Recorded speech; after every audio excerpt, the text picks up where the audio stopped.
సుశాంత్ నీకు ఏ దోశ కావాలి? Hello friends, carrot dosa కావాల్సిన ఐటమ్స్. ముందుగా క్యారెట్ తురుము పెట్టుకొని పక్కన పెట్టుకోవాలి. కొత్తిమీర, ఆనియన్స్, జీలకర్ర, కరివేపాకు కట్ చేసుకొని పక్కన పెట్టుకున్న క్యారెట్ ముక్కలు, ఆనియన్స్ అన్నీ కలిపి దోశపిండిలో మిక్సింగ్ అలా కలిపి పక్కన పెట్టుకొని కొద్దిసేపు ఆపుకోవాలి. తగినంత సాల్ట్ వేసుకోవాలి. ఇది గట్టిగా ఉంది కాబట్టి కొంచెం లైట్గా వాటర్ పోసుకొని దోశ ప్యాటర్న్ లాగా కలుపుకొని పక్కన పెట్టుకోవాలి.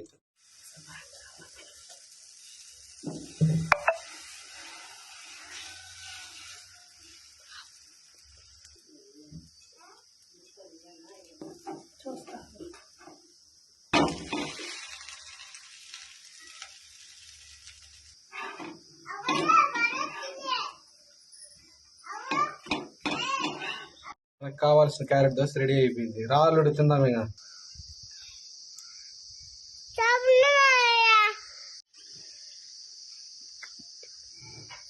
మా అల్లుడు చెప్పినట్టు సూపర్ ఉంది ఫ్రెండ్స్, మీరు కానీ ట్రై చేయండి.